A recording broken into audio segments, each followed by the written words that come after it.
राम राम भक्तों, जय माता दी। कैसे हैं आप सब। सबसे पहले आपको करवा चौथ की ढेर सारी शुभकामनाएं। भगवान करे आप पति पत्नी का परस्पर प्रेम हमेशा बढ़ता रहे और आप खुशहाल ज़िंदगी जिएं। तो हम वीडियो में आगे बढ़ते हैं कि हमें करवा चौथ का व्रत कैसे करना चाहिए। देखिए, मैक्सिमम यही कहोगे आप कि हम सब जानते हैं, लेकिन आपको मैं कुछ इसमें ऐसी चीज़ें बताऊंगी जो आपका जीवन पूर्णतः खुशहाल होगा। देखिए, हम कई बार देखिए व्रत तो हम सभी रखते हैं, लेकिन व्रत रखने के बावजूद भी हमारे जीवन में उथल पुथल मची रहती है। पति पत्नी की लड़ाइयाँ, झगड़े और मारपीट, कहीं पति का स्वास्थ्य ठीक नहीं रहना, कहीं पत्नी का नहीं रहना। तो इन सब चीज़ों से निकलने के लिए आप हर पत्नी चाहेगी कि मेरे पति की लंबी आयु हो, मेरे पति को जीवन में कोई कष्ट ना हो, वो दिन पर दिन उन्नति करता रहे और हमारा प्रेम हमेशा बढ़ता रहे। तो ये सब चीज़ें अगर छोटा सा उपाय कर लोगे तो पूरी ज़िंदगी आपकी खुशहाल हो जाएगी। एक करवा चौथ का व्रत ही काफ़ी नहीं होता भगवान को मनाने के लिए या हमें अपनी खुशियाँ खरीदने के लिए। तो देखिए, मैं पूरा सम्मान करती हूँ करवा चौथ व्रत का। तो बस इसके बारे में मैं थोड़ा सा आपको बताना चाहूँगी कि आप और क्या कर सकते हो। देखिए, मैंने कई बार ऐसा देखा कि हमारे पड़ोस में कई औरतें क्या करती हैं, शाम को नहाती हैं। अब मैंने उनसे कई बार पूछा कि आप शाम को क्यों नहाते हो, तो उनका जवाब क्या होता था कि अगर हम सुबह नहा लेंगे तो हमें भूख लगती है। अब ये तो कोई कारण नहीं हो कि भूख लगती है इसलिए हम शाम को ही नहाएंगे। तो ऐसी छोटी छोटी गलतियां हम कर लेते हैं व्रत में और हमें कुछ पता नहीं चलता। हमें सिर्फ इतना पता है कि करवा चौथ का व्रत है, नए नए हमें कपड़े पहनने हैं, सजना धजना है, पति के पैसे हमने जितना चाहे उड़ाने हैं और पति से बड़े बड़े गिफ्ट पाने हैं ताकि हमारा स्टेटस ऊंचा रहे, सहेलियों के आगे हम ऊंचे रहें कि हमें कितना बड़ा गिफ्ट मिला है। बस यही करवा चौथ का मतलब रह गया आज के युग में। लेकिन करवा चौथ की सच्चाई कोई भी नहीं जानता कि क्यों मनाया जाता है और इसके क्या क्या बेनिफिट हैं। तो देखिए, एक पति की नज़रों में ऊंचा बनने के लिए आप इतना कुछ करते हो, लेकिन मैं ये कहूँगी कि अपने पति की सारी सुख समृद्धि के लिए आप छोटा सा यत्न कर लें तो आपका जीवन सुख में हो जाएगा। पूरी ज़िंदगी आप खुशहाल जियोगे, किसी चीज़ की कोई कमी नहीं होगी। तो देखिए, सबसे पहले हम 4 बजे उठते हैं और हम सरगी खाते हैं। चलो, आपके जो भी रीति रिवाज है, मैं ये नहीं कहूँगी कि रीति रिवाजों को आप छोड़ दो, बस जो भी सरगी चलो खाते हो ठीक है, लेकिन सुबह आप 4 बजे उठ के सबसे पहले स्नान कीजिए। उसके बाद अपना भगवान को जो भी आप जोत जलाइए और भगवान की पूजा करनी है आपने। भगवान, कौन से भगवान की पूजा करनी है? देखिए, शिव परिवार, इसमें गणेश जी भी हैं और भोले बाबा भी हैं और पार्वती माता हैं। इन तीनों की पूजा आपने करनी है, इनके समक्ष आपने जोत जलानी है। तो आजकल तो ये होता है कि करवा चौथ का चित्र ले आए और उसके आगे बस अपना कहानी पढ़ती, बस ये फॉर्मेलिटियाँ रह गई हैं। इन फॉर्मेलिटियों से आगे ये व्रत बहुत कुछ कहता है।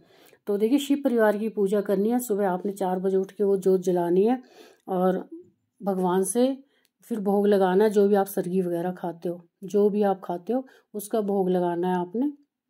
अगर आपको ज़रूरी है सरगी खाना तो उसका भोग लगाना है आपने। और क्या करना है, बस एक शिव चालीसा, एक दुर्गा चालीसा ये जरूर पढ़नी है और गणेश जी की पूजा अर्चना करनी है। हो सके तो गणेश चालीसा भी पढ़ सकते हो आप। तो ये चालीसाएँ आपने पढ़नी है, गणेश चालीसा, शिव चालीसा, दुर्गा चालीसा, ये तीनों चालीसाएँ आपने पढ़नी है। और जो भी आप पाठ पूजा करते हो नित्य, उनकी माला या कोई और पाठ, तो ये आप कर सकते हो।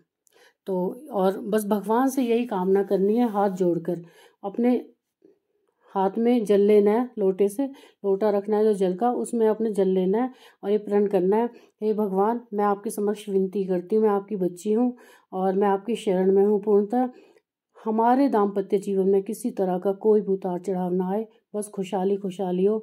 मेरे पति दिन दोगुनी रात चौगुनी उन्नति करें, उनके जीवन में ऐसा कुछ घटित ना हो जिससे मुझे दुख हो, और उनको लंबी आयु दें, उन्हें जीवन में किसी तरह का कष्ट ना हो। जो भी आप विनती करना चाहते हो, लेकिन जो विनती करनी है वो सच्चे दिल से करनी है, सच्चे दिल से करनी है, ताकि भगवान तक वो पहुँचे हमारी दुआ, जो भी हम मांगते हैं। बस मैं कहती हूँ कि इन दुआ में इतना असर है, आजीवन आपको खुशहाली ही खुशहाली मिलेगी। उसके बाद आप ये पूजा पाठ करके भगवान के सामने, मैं उनके नाम का व्रत रख रही हूँ उनकी लंबी आयु के लिए।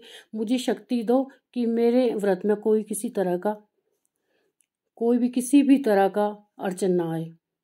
जो भी मैं व्रत करती हूँ, संकल्प लेती हूँ मैं, और इसमें व्रत में किसी तरह की कोई अड़चन ना आए। यकीन कीजिए, भूख प्यास तो आपकी यूं गायब हो जाएगी, आपको पता नहीं चलेगा कि कब व्रत निकल गया। शाम को आप जैसे पूजा करते हो वैसे आप कर सकते हो, जैसे भी चांद को जल चढ़ाना है, कहानी सुननी है, जो भी करना है आपने कर सकते हो।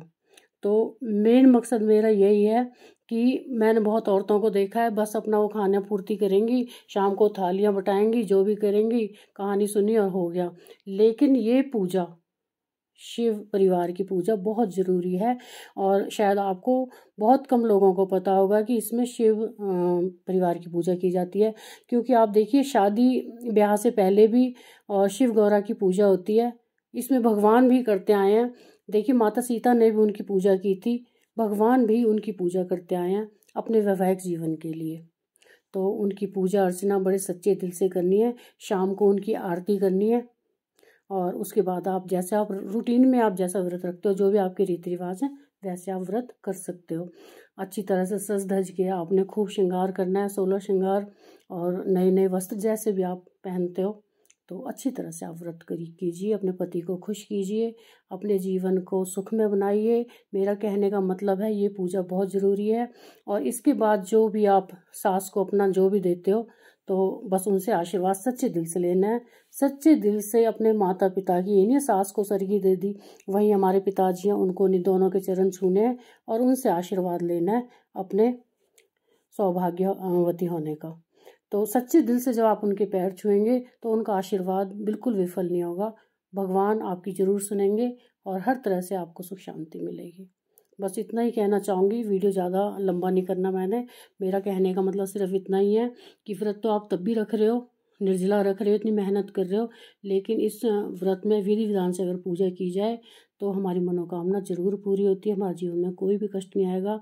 और मैं ये नहीं कहती करवा चौथ पे ही क्यों ये पूजा हमें शिव परिवार की डेली करनी है, अगर हो सके तो डेली ये पूजा कीजिए।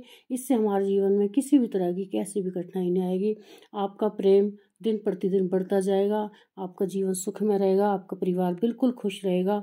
यकीन मानिए मेरा, ये करवा चौथ ही नहीं, हर रोज़ करवा चौथ मनाइए, हर रोज़ शिव परिवार की पूजा कीजिए। तो अगर मेरी वीडियो में कोई कमी लगती है तो मुझे कमेंट बॉक्स में ज़रूर बताना, और हो सके तो सब्सक्राइब कर देना। तो मिलते हैं नए वीडियो में नई जानकारी के साथ। जय श्री राम, जय माता दी।